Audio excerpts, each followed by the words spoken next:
ask you about Tegra. Ryan just said that he didn't name a starter, but he said Tegra's going to play. He's earned that with the way he's performing. What have you seen out of him and the jump of his game? I think his confidence in how he's playing. Once again, like as you get older as a lineman, the game slows down. I think it's really starting to slow down for him. Using his physicality, using his size, using his strength has been showing up a lot. And so, yeah, he's been getting thrust in there. And the beautiful thing about this place is the guys he's going across with Tyleek and Ty and Hayro. And I mean, we got some dudes over there that are showing up. And so when you're practicing, you're getting real reps. And so you can examine the good and the bad and what happens.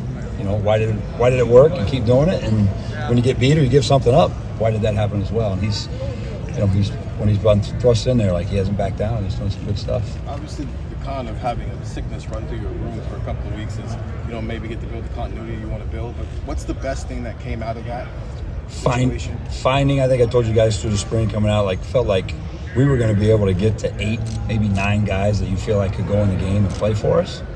And so those guys that maybe would have been a little lower, got less reps, started getting those. The second thing that showed up too, I mean, there was at some point now where we had guys double dipping in camp, which you normally don't have. It's a springtime thing in the fall. And it brought out a little callous and toughness to some guys that honestly, you'd hoped was there, and we hadn't seen it, and we had a chance to see it, And so, because nobody cares. We got the sickness, we got to practice. Can you go 3 groups? Coach, you got it. We'll figure it out. The guys, they didn't back down from that. And like I said, some of those young guys, getting multi-position flex reps, that's all positive. Yeah, you'd like continuity. You'd like to know, here's the 5 and here's what we're going with. We just didn't have that luxury, and right now that was okay. So you think you got George to 9, Fitzpatrick got the 8 goal or line 9 right now? Yeah, solid. Looking to that number right now for sure. What more, as far as the right guard spot, Tegra's going to play? What more do you need to see to finalize? Maybe who's going to start there? Just what do you in the next 9 days or so? I think consistency from whoever's in that spot.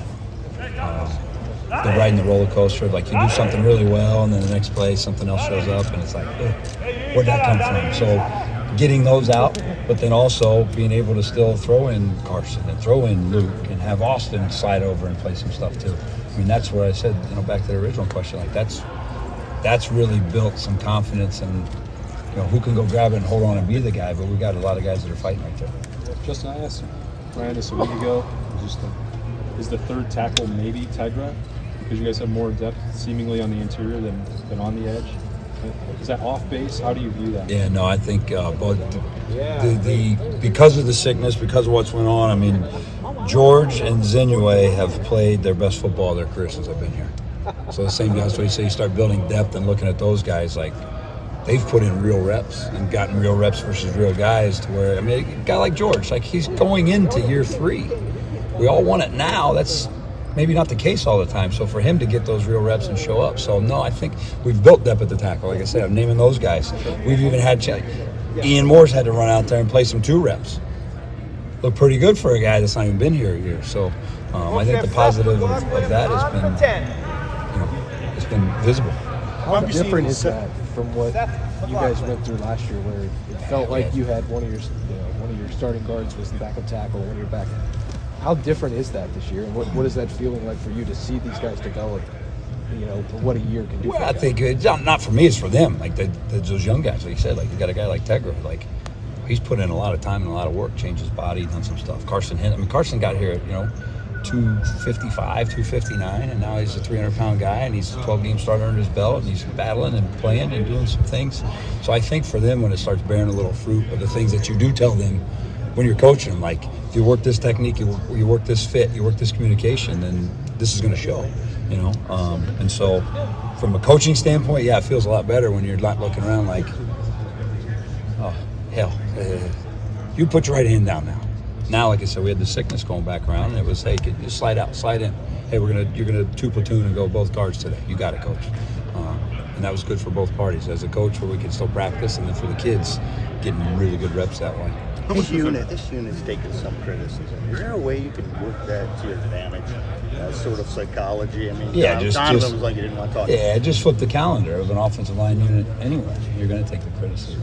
I think the maturity of these guys is probably what sounded or showed with Donovan. I wasn't over there, but He had to hold his tongue. That's our position. That's who we are. That's when you want to coach this position or play this position. Like, you're going to take those. So I think the maturity and the growth of those guys understanding what they need to do, why they need to do it, is going to pay dividends when we get on the field and start playing in the games. What do you want to see differently from last year if you had to name one thing? We're playing more and continue to play more like linemen and not lines on a page. I think as young guys and new guys, you get in, you're kind of like, all right, who do I have? Oh, I got berm. Okay, I'm going to go get the berm. Right? Terrible run block. No, blocking you. I don't want to block He's you. not a good passer. You're right. I don't want to block. I want to block him. Right? You can block him even with your banged up leg. Okay, get back. Thanks, guys. But just trying to not screw it up or get there, figuring it out, schematically or whatever. Or now the ownership and all right, we're going to berm, and this is how we're getting here, and this is the technique I'm using. That's showing up a lot more with the guys. And like I said, that starts bearing fruit because you're not blocking a pop-up dummy. Like we do pods, we do individual with Larry's guys, and you got good on good. And it's showing, and that's the positive. To where as a coach now I'm sitting there feeling better about it because we're doing it, and they're doing it because they understand it, and they're not just saying, I'm a line on the page, I got to go block the nose guard. You mentioned Larry's guys. How much is it almost shining a light if you see a weakness on your line going against those guys? I would think it would expose it pretty well. You get a good read on what you have. Yeah, it's another proof, though, of when you're in a matchup game. Ryan talks about this all the time. Like, it's you versus you. If you don't take the right step, if you don't communicate or get the right fit to the right identification, then really good teams or really good players are going to take advantage of that if you give them something that way. So you're playing you. So for us, to answer your question, yeah, they expose, like, why did I get beat right there? Did he beat me or did I give it to him and he took it? And then Larry's guys can do the same. We get whatever the technique may be on a zone play or a gap play or whatever it may be, and we hit something big, he can watch it and say, hey, did you miss their fit? Did they miss their hands? So that, that good on good that we're getting to go is going to expose a lot of things, not necessarily of how good you are, but when you don't play as good as you are, if that makes sense. Hey, Justin, I'm curious, this might be too general of a question, but how have you seen your, recruiting approach, recruiting pitch mold change over the course of your time here? It's still all about, in my mind, like the evaluation. Like, you have to be a guy that can come here and grow and perform and play. The changing has really been with the NIL landscape. And so figuring out what that piece really is, how vested and how far you have to be in that, what's their priorities. So I think that's going to be a fluid thing. But at the end of the day, I sound boring and cliche, right? But if a kid loves football, wants to be great, wants to get developed, wants to be around and play against Larry's guys and those guys in practice, and we feel like we've evaluated them through camp or through tape and we've offered those guys, then we want to go get those guys. Is that 40? Is that 60? Is that 90? I mean, that's off our evaluation and what we have. So from the game of football hasn't changed. Recruiting changed, yeah, and all that, but you still got to take guys that you can go and develop because that day one ready-made guy in the offensive line set, point them out if you find them for me. You know what I mean? Because they're few and far between. Yeah, you see a roster full with 5 stars, wide receiver, quarterback, corner, wherever, and it seems like there's been a little bit of a struggle to get those top guys, to secure those top guys. Do you feel like your approach with NIL as a part of it, do you feel like it's working? Do you feel like the pitch that Ohio State yeah, because we're not done yet. I mean, keep your head on a swivel here. December's a long way away, and the weekend's coming up soon, and where guys are, where they're getting recruited, what position they're for. I mean, that's what we have to do. That's my job. That's coach's job as we go together. It's like evaluating guys that we feel can come here and develop and play and help us to continue to win. And so, yeah, stars matter. Sure, my wife could point out, well, that's a 5-star. That's a really good guy, right? But as I said, that pool of linemen is not as big as some of the others. Doesn't mean we shouldn't go get them. It doesn't mean we're not working to go get those guys. And like I said, it doesn't mean that we're done either. Right? It's a long way to December too. So how do you turn this into a destination spot? Does one superstar guy that ends up going to the NFL, is that the startup pipeline, or is it hard to really get this to be a place where you're getting those guys you absolutely want? Yeah, I mean, I think you just look at the recent history all the way through, or all the stickers on the wall in there. I mean, yeah, we had Paris. He was your national 5-star guy, right? But then we had 2 other draft picks there that DeJuan wasn't a 5-star guy, right? Luke wasn't a 5-star guy. They're good players, and they got developed. You know, those guys before I got here, all the guys on the wall. I mean, yeah, you'd love to go get all of those guys, but do they fit the next up round guys of the 4-star guys? Are they really a 4-star? Do they really fit? Do they really want to do that?